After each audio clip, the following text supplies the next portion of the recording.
አርቲስት አንዱዓለም ጎሳ በፍርድ ቤት ውሳኔ ተላለፈበት። በወጣቷ ቀነኒ አዱኛ ሞት ተጠርጥሮ በቁጥጥር ስር የዋለው ባለቤቷ አርቲስት አንዱዓለም ጎሳ ፍርድ ቤትም ቀርቧል። ከቀናት በፊት ራሷን ከ5ኛ ፎቅ ወርውራ ህልፈተ ህይወቷ የተሰማው የወጣቷን ቀነኒ ሞት አስመልክቶም ፍርድ ቤቱ እጅግ አስደንጋጭና የብዙሃኑን ጥርጣሬ ያጋለጠ መግለጫንም ከሰዓታት አስቀድሞ ማሰምቷል። ፍርድ ቤቱ በወጣቷ ቀነኒ ሞት ተጠያቂ ያደረገው ማንን ይሆን? ባለቤቷ አርቲስት አንዱዓለምስ በፍርድ ቤት የተወሰነበት ብይን ምን ይሆን? እንዲሁም ሟች ቀነኒ ወላጅ አባት በእንባ ተሞልተው የተናገሩት ልብ ሰባሪ መልእክት ምን ይመስላል የሚለውንም ልናስደምጣችሁ ወደን በመልእክታችን ይዘርላችኋል። በቆይታችሁ በዝርዝር ታደምጡታላችሁ። በሌላኛው መረጃችን ቤቴን ከበው ጥፋት ሊያደርጉብኝ ነው ያለው ከሰሞኑ የእስልምና እምነትን ሰድባሃል በሚል ከፍተኛ ተቃውሞ የተነሳበት ግለሰብ ሀገር ውስጥ ካሉ አንስቶ መኖሪያቸውን ውጭ ሀገር ማድረጋቸው የሚነገርላቸው ግለሰቦች ሳይቀር ለዚህ ወጣት ከባድ ዛቻና ማስፈራሪያ በተገኘበት ይገደል ዘንድም ትዕዛዝ በመስጠት ላይ ናቸው። ይህን ተከትሎ በአመሻሹ ላይ የኢትዮጵያ ኦርቶዶክስ ተዋሕዶ ቤተክርስቲያንም አስቸኳይ ጥሪንም አስተላልፋለች። ከግለሰብ ጥፋተኝነት ተነስቶ የሃይማኖት ጉራን ያዘው የተግባርም ዛሬ ላይ በሁለት ሃይማኖቶች መካከል ከባድ ቁርሾም ፈጥሯል። የእስልምና ሃይማኖት የሰጠውን መግለጫ ተከትሎም የኦርቶዶክስ እምነት ተከታዮችም ብዙ ቢሉም ዛሬ ላይ ግን የደረሰን እጅግ አስደንጋጭና የነገሩን መክረርም አመላካችም ነው። ይሁንና የኢትዮጵያ ኦርቶዶክስ ተዋሕዶ ቤተክርስቲያን በምሽት ያሰማቸው መግለጫ ምን ይሆን? አሁንስ እፎይ የተባለ ግለሰብ በምን ሁኔታ ላይ ይገኛል የሚለውንም ልናስደምጣችሁ ወደን ይዘንላችኋል። አብሮነታችሁን ከኛ ጋር በማድረግ ታደምጡታላችሁ። ሻሎም ሚዲያ የአገልግሎት አድማሱን በማስፋት የተለያዩ አማራጮችን በማዘጋጀት ላይ እንገኛለን። ሻሎም ሚዲያ ክርስቲያናዊ መረጃዎችን ወደ እናንተ ማድረስ ከጀመረ ጥቂት ጊዜ ቢሆነውም ከተለያዩ አድማጮቻችን ብሎም አገልጋዮች በደረሰን የአብሮነት ስራ ጥያቄ መሰረት የተለያዩ የአሰራር አካሄድና እቅድ በመዘርጋት ከ300 ሺህ በላይ ተከታዮች ባሉት በስሩ ከሚገኙ የዩቲዩብ ፕላትፎርም ጋራ በጋራ ለመስራት ዝግጅቶቻችን አጠናቀን እናንተ ውድ ደንበኞቻችን በመጠበቅ ላይ እንገኛለን። በመሆኑም ማንኛውም አይነት ክርስቲያናዊና መንፈሳዊ ይዘት ያለው ፕሮግራም ያላችሁ ድርጅቶች፣ አገልጋዮችና የቤተ ክርስቲያን መሪዎች ለምእመኑ እንዲደርስ የምትሉት ምሪት አሊያም መልእክት ያላችሁ በ011 18 66 11 61 ደግሞ አለው በ011 18 66 11 61 ወይም በ09 16 78 43 88 አሊያም በቴሌግራም አካውንት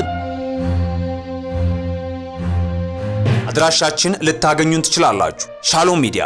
አስቀድመን ወደ ያዝንላችሁ መረጃችን ስናልፍ ቤቴን ከበው ጥፋት ሊያደርሱብኝ ነው ያለው ከሰሞኑ የእስልምና እምነትን ሰድባሃል በሚል ከፍተኛ ተቃውሞ የተነሳበት ግለሰብ ሀገር ውስጥ ካሉ አንስቶ መኖሪያቸውን ውጭ ሀገር ማድረጋቸው የሚነገርላቸው ግለሰቦች ጭምር የይገደል ፍርድን የፈረዱበት እፎይ የተባለ ወጣት ሰሞኑን በእስልምና እምነት ዙሪያ በተናገረው ንግግር አማካኝነት ነገሩ ከሩና ተባብሶ በብዙዎች ዘንድ ሀሳብ የተሰነዘረለት ከእስልምና ሃይማኖት ጀምሮ እስከ ሃይማኖት ተቋማት ድረስ የዘለቀው እጅግ ከባድ እሰጥ አገባ መፍጠሩን እየተመለከትን እንገኛለን። ይህን ተከትሎም የሃይማኖት ተቋማት ባሳለፍናቸው ቀናቶች ላይም ከእስልምና እህት ወንድሞች ጎን የቆመ በሚመስል መልኩም ይህን እፎይ የተባለ ግለሰብ ማውገዙና በሕግ ሊጠየቅበት የሚገባ ተግባር መሆኑን በመግለጽም ተከባብሮና ተቻችሎ መኖር ለአንድነት ዘለቄታ ትልቅ ዋስትና እንዳለው በመግለጽ የሰጠውን መግለጫ ተከትሎም የኢትዮጵያ ኦርቶዶክስ ተዋሕዶ እምነት ተከታዮች ዘንድም ቁጣን መቀስቀሱ እየተመለከትን እንገኛለን።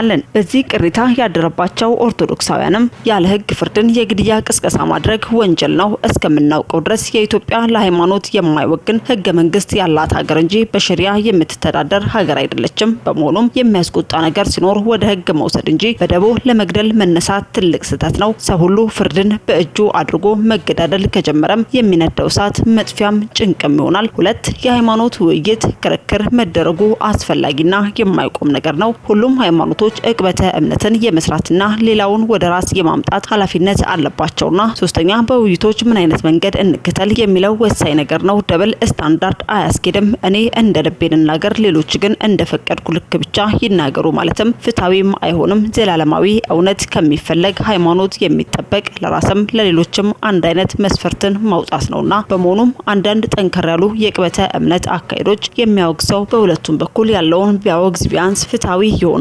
የኢትዮጵያ ሃይማኖት ተቋማት ጉባኤም በተጨባጭ የኢትዮጵያ ኦርቶዶክስ ኦርቶዶክስ ተዋሕዶ ቤተክርስቲያን እንደማይወክልም ባወጣው መግለጫም አረጋግጦልናል። ምክንያቱም የፕሮቴስታንት እምነት ተከታዮች የአቡነ ተክለ ሃይማኖትን ስዕል አድኖን ሲያቃጥሉ፣ በቃል ኪዳን ታቦት ሲዘባበቱ፣ የቅዱስ ያሬድ የዜማ መሳሪያዎችን ሲንቁና ሲያቃልሉ፣ የእስልምና ኡስታዞችም በኢየሱስ ክርስቶስ ላይ የስድብ ቃላትን ሲያሽጉድጉዱ ጉባኤው ጆሮ ዳባ ልበስ ብሎ ዝምታን መርጧል። ታዲያ አሁንስ ምን አዲስ ነገር ተገኘ? ከየትስ መጣ? የኢትዮጵያ ኦርቶዶክስ ተዋሕዶ ቤተክርስቲያን ስትቃጠል፣ አገልጋዮች፣ ካህናት፣ መነኩሳት ሲገደሉ፣ ሲሳደዱ፣ ምእመናን ሲገደል፣ በግልጽ በአደባባይ ኦርቶዶክስ ተዋሕዶ ላይ ዘመቻ ሲደርስባት የት ነበራችሁ? ምነው ኦርቶዶክስ ተዋሕዶን ለማጥፋት ቆርጣችሁ ተነሳችሁ? በማለትም ተቃውሟቸውና በግለሰብ ላይ የሚደርሰውን ትችትን፣ የግድያ ማስፈራሪያዎችን ያወገዙ ሲሆን በዛሬው ዕለት ግን ከወትሮ ለየት ያለ ክስም በኦርቶዶክሳውያኑ ዘንድ ተሰምቷል። ይህም ጉዳይ እኛም በአምላካችን ድርድር አናውቅም፣ እነዚህም በአስቸኳይ ለፍርድ ይቅረቡልን በማለትም መግለጫንም አሰምተዋል። በመግለጫቸውም እኛ ክርስቲያኖች አምላካችንን መድኃኒታችንን ኢየሱስ ክርስቶስ ከነፍሳችን በላይ እንወደዋለን። ለነፍሳችን ቤዛ ሊሆን ነፍሱን ስለሁላችን አሳልፎ የሰጠ ሕያው ጽድቃችን ነው። የሕይወት መመሪያ የሆነውን መጽሐፍ ቅዱስንም ከምንም ነገር በላይ እናከብረዋለን። የእግዚአብሔር ሀልዎትና መግቦት የምንረዳበት የመንፈስ ምግባችንም ነው። እነዚህ ከታች የምትመለከቷቸው ሙስሊሞች በአምላካችን ላይ የዘለፋ፣ የንቀት፣ የጥላቻና ክብሩን የሚያቃልል ርካሽ ቃላትንም ተናግረዋል። የሕይወታችን መመሪያ የሆነውን መጽሐፍ ቅዱስንም አራክሰዋል፣ አቃለዋል፣ ተሳድበዋል። እነዚህ አጉራ ዘለል ሰዎች በተለያዩ ጊዜ ሲያሰራጩት ለኖሩት የጥላቻ ንግግር፣ ጸባጫሪ ትንኮሳዎችም ከነገ ዛሬም ይስተካከላሉ ብለን በትዕግስት ዝም ብለን ብንቀመጥም መንግስትም ሆነ የሃይማኖት ተቋማት ጉባኤም አንዳቸውም ስነ ስርዓት እንዲይዙ ሲገዝስም አልታዩም። የእስልምና ጉዳዮች ምክር ቤትም መደዴ የሆኑ ሙስሊም ወጣቶችም እየተነሱ በክርስትናችን ላይ ጸያፍ ቃላትን ሲሰነዝሩና ህገወጥ ተግባራትንም ሲፈጽሙ አንድም ቀን መሪዎቻቸው ስህተት ነው ብለው ሲቃወሙ አልታዩም። ይልቁንም በየመስጊዱ በኡላማዎችና በኡስታዞች ተመሳሳይ ድርጊትም ሲፈጸም ቆይቷል። ዛሬ ላይ ነብያችን ተነካ ብላችሁ እንደተነሳችሁም እኛም ጌታችን አምላካችንና መድኃኒታችን ኢየሱስ ክርስቶስ ላይ ነውረኛ ቃላትን ሲናገሩ የኖሩ ሁሉ በአስቸኳይ ለፍርድ ይቀርቡ ዘንድ አጥብቀን እንጠይቃለን። ከታች ያሉት ኡስታዞችና የሙስሊም አክቲቪስቶችን ለፍርድ የሚቀርቡልን። አንደኛ አቡ ሃይደር ወይንም ሳዲቅ መሐመድ አድራሻ አዲስ አበባ፣ ሁለተኛ አህመድ ጀቢል፣ ሶስተኛ ኢምራን አድራሻው የሚኖረውም አዲስ አበባም ነው። አራተኛ ሳላ ሲሆን አድራሻው አዳማ፣ አምስተኛ ኦሳማ ጁር ሲሆን አድራሻውም አልታወቀም፣ ስድስተኛ አስረስ አድራሻውም ስልጤ፣ ሰባተኛ ሙሐመድ ከድር አድራሻ አዲስ አበባ። ሌሎችንም በዝርዝር እንቀጥላለን። እኛም በአምላካችን ድርድር አናውቅም፣ ለህግ ይቅረቡልን በማለትም መግለጫቸውን ያሰሙ ሲሆን በእስልምና እምነት ውስጥ ያሉ ነገር ግን የሃይማኖታችንን ዋና እምነታችንን ተናግረውብናል፣ ዘልፈዋል ያሏቸውንም በህግ አግባብ ሊጠየቁ የሚገባቸውን ስም ዝርዝሮችም ይፋ አውጥተው ተናግረዋል። ሆኖም ግን የህግ አካላት በዚህ ዙሪያ ላይ ምንም የሰጠው መግለጫ እንደሌለ የተመለከትን ሲሆን የህግ አካላት ወይንም የቤተ ክርስቲያንና የመስጂድ ጠበቆችም በዙሪያ ዝምታን የመረጡ በሚመስል መንገድም ምላሽን ሳይሰጡም ቆይተዋል። ታዲያ ይህን ተከትሎም የሚወጡ አዳዲስ መረጃዎች ካሉም እየተከታተለን የምናደርሳችሁ ይሆናል።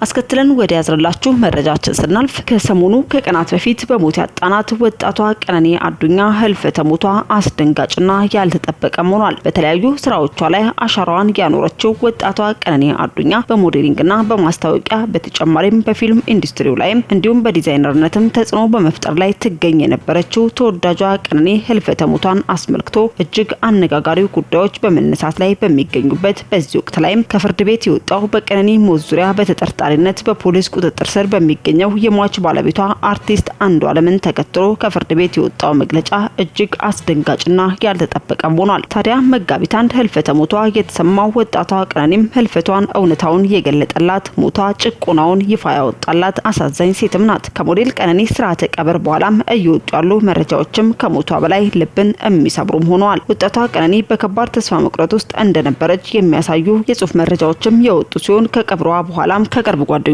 ጋር ያደረገችው የጽሁፍ ምልልስ የተለቀቀ ሲሆን መልእክቱም ቀነኒ በነበረችበት ወቅትም ባላት ህይወትም ደስተኛ እንዳልነበረችና ከባድ ጊዜን እያሳለፈች እንደሆነ የሚገልጽም ነው። ህይወት እንደሰለቻት መኖር እንደታከታት የገለጸችባቸው ቃላትም እጅግ ልብን ይሰብራሉ። ጓደኛውም በሚያጽናኑ ቃላትም ልታበረታታት ብዙ ብትሞክርም እርሷ ግን ደግሞ መኖር እንደደበራትና ተስፋ መቁረጧን ገልጻም ጽፋለች። እኔ ያለሁበትን ህይወት ማንም ሰው ለደቂቃ አይቆምበትም በማለትም ብዙ እንደቻለ እንደቻለች ነገር ግን ከአቅሟ በላይ እንደሆነ ለጓደኛዋም አስረድታም ነበር። ይሁንና ጥርሷን እየሳቀ ልቧ እያዘነ ለሞት የዳረጋት ምን ይሆን የሚለውን ጥያቄ ትተን በሟች ወጣት ቀነኒ አዱኛ ሞት በርካቶች ብዙ ቢሉም ነገር ግን ዋና ምክንያትና የአስክሬን ምርመራ የሞቷንም ምክንያት ሀቅን የሚያወጣው ህግም በዛሬው ዕለት እነሆ ተግባሩንም ጀምሯል። የሟች ቀነኒ አዱኛ የህይወት አጋር ሆነው በተለያዩ የኦሮምኛ ሙዚቃዎቹ የምናውቀው በተለይም ቢሌሌ በተሰኘ ዘፈኑ በመላው ኢትዮጵያን ዘንድ አድናቆት የተቸረው አርቲስት አንዱዓለም ጎሳም በቀብር ስነ ስርዓቷ ላይ በፖሊስ ተከቦ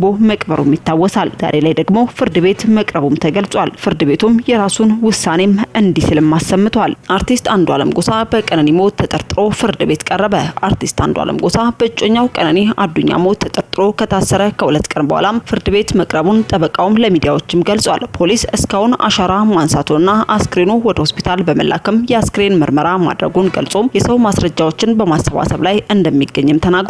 አሁንም ፎቶግራፎችን ከመዝገቡ ጋር ለማያያዝ የሰዎችን ምስክርነትም ለመስጠትና የአስክሬን ምርመራው እስኪመጣ ድረስ ለማጣራትም 14 ቀናት ያስፈልገኛል ሲል የገለጸ ሲሆን የአንዱዓለም ጠበቃም በበኩሉ የዋስ መብቱ ይሰጥ ብሎ ቢጠይቅም ፍርድ ቤቱ የአስክሬን ምርመራ እስኪደርስ በማለትም 13 ቀናትን ድምጻዊው በማረሚያ ቤት እንዲቆይ መወሰኑንም ተገልጿል። ታዲያ የፍርድ ቤት ውሳኔ አርቲስት አንዱዓለም ለ13 ቀናት ወይንም የአስክሬን ያሻራ ውጤት እስኪመጣ ድረስ በእስር ላይ እንደሚቆይ የተገለጸ ሲሆን የሟች ቀነኒ አባትም በልጃቸው ሞት እጅግ ልብን በሚነካ ሀዘን ውስጥ ሆነው ልጄን ከጉያዬ ያወጣት ትማርልኛለች ብዬ እንጂ እንዲህ ትጠፋብኛለች ብዬ አልነበረም። የልጄን ደም አውጡልኝ ልክ እንደ ሀጫሉ ተድበስብሶ እንዳይቀር በማለትም መልእክታቸውን እንዲህ ባለ መልኩ አሰምተዋል። መልእክታቸውን ከወላጅ አባት አንደበት አድምጠን እንመለስ።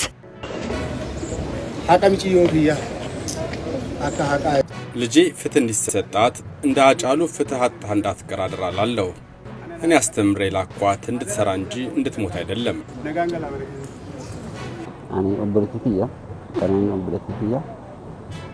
እህቴ ነች።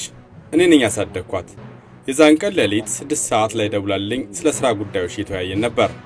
ከዛ ጧት 12 ሰዓት ደወሉልኝና ታማለች አሉኝ። ሐኪም ቤት ነበር የጠሩኝ። ስደርስ ሞታለች። እኔ እስካሁን ድረስ የሞተች አይመስለኝም። እንደ ቤተሰብ እኔ ስለሷ ምንም ማለት አልችልም። እግዚአብሔር እውነቱን ያውጣ። እህቴ ሜዳ ላይ ያጣናት።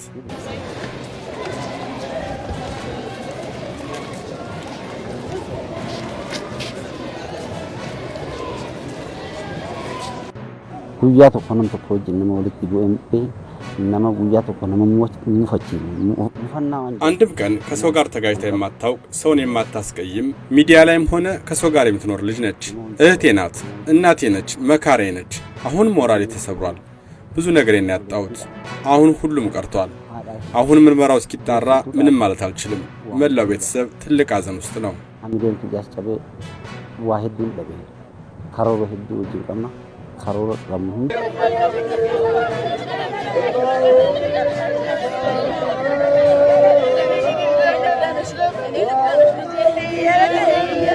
ታዲያ ወላጅ አባት ስለ ልጃቸው እንዲህ ባለ መልኩ መልእክታቸውን አስተላልፈዋል። ነገር ግን ይህ ሳይሆን ቀርቶ ነገር የተገላቢጦሽ ሆኖ በተወለደችበት ጊዜ ቤተሰቦቿ ሊቀብሯትም ተሰብስበዋል። የሚመለከተው አካልም ከ14 ቀን ቆይታ በኋላም እውነታውን እንደሚያወጣ የተናገረ ሲሆን በሟች ቀነኒ አዱኛ ዋቆ ዙሪያም እጅግ ብዙ መባሉና መነገሩንም የተመለከትን ሲሆን በርካቶችም የሟች ቀነኒን ህልፈትን ተከትሎም ጣታቸውን ወደ እጮኛዋና ታዋቂው አርቲስት አንዱዓለም ጎሳ ላይም እየቀሰሩትም ይገኛል። በተለይ በቲክቶክ ፕላትፎርም ላይም ከሀገር ውጭ ያሉ ትውልደ ኢትዮጵያኖችም አንዱዓለም ወደ እውቅናው ሲመጣ ተቀይሮባታል፣ ይደበድባታል፣ ያሳቅቃታል እንዲሁም ብዙ መባሉን እያደመጥን ሲሆን ነገሩ ግን ከቅርብ ጓደኞቿ ይህ ነው ተብሎ የወጣ አንዳች ነገር አለመኖሩን ተመልክተናል። ይኖሩበታል ከተባለው ሰንሻይን አፓርትመንት ላይም በሌሊት 10 ሰዓት ገደማ ላይ ራሷን ለማጥፋት ያስወሰናት ነገር መኖሩንም በመናገር ምክንያቱ ምንም ይሁን ምን የአንዱዓለም እጅ አለበት በማለትም ሀሳባቸውን ሰንዝረዋል። አርቲስት አንዱዓለም ጎሳይም ከፖሊሶች ጋር ባደረገው ቆይታም ምሽት 10 ሰዓት ላይም ከስራ ወደ ቤት ሲገባ ኪችን ውስጥ አይቻታለሁ በማለትም መናገሩን የዜና ወኪሎችም ገልጸዋል። ሆኖም ህግ ትክክለኛውን ፍትህ እስኪሰጥ ድረስም ካላስፈላጊ የደቦ ፍርድ ልንቆጠብ እንደሚገባም ገልጸው የተናገሩ ሲሆን እኛም ጉዳዩን እየተከታተልን ትክክለኛውን መረጃ ወደ እናንተም የምናደርሳችሁ ይሆናል። በድጋሚ ለሟች ቤተሰብ ወዳጅ ዘመዶችም መጽናናትን በሚዲያችን ስም ተመኘን። ሻሎም ሚዲያ የአገልግሎት አድማሱን በማስፋት የተለያዩ አማራጮችን በማዘጋጀት ላይ እንገኛለን። ሻሎም ሚዲያ ክርስቲያናዊ መረጃዎችን ወደ እናንተ ማድረስ ከጀመረ ጥቂት ጊዜ ቢሆነውም በተለያዩ አድማጮቻችን ብሎም አገልጋዮች በደረሰን የአብሮን እንስራ ጥያቄ መሰረት የተለያዩ የአሰራር አካሄድና እቅድ በመዘርጋት ከ300 ሺህ በላይ ተከታዮች ባሉት በስሩ ከሚገኙ የዩቲዩብ ፕላትፎርም ጋራ በጋራ ለመስራት ዝግጅቶቻችንን አጠናቀን እናንተ ውድ ደንበኞቻችን በመጠበቅ ላይ እንገኛለን። በመሆኑም ማንኛውም አይነት ክርስቲያናዊና መንፈሳዊ ይዘት ያለው ፕሮግራም ያላችሁ ድርጅቶች፣ አገልጋዮችና የቤተ ክርስቲያን መሪዎች ለምእመኑ እንዲደርስ የምትሉት ምሪት አሊያም መልእክት ያላችሁ በ011 18 66 11 61 ደግሞ አለው በ011 18 66 11 61 ወይም በ0916 78 43 88 አሊያም በቴሌግራም አካውንት አድራሻችን ልታገኙን ትችላላችሁ። ሻሎም ሚዲያ። ውድ የሻሎም ቲዩብ አድማጭና ተመልካቾቻችን ለሰዓቱ ያዝነላችሁ መረጃ ያደመጣችሁትን ይመስል ነበር። በሌላ አዳዲስ መረጃዎች እስከምንገናኝ መልካም ቆይታ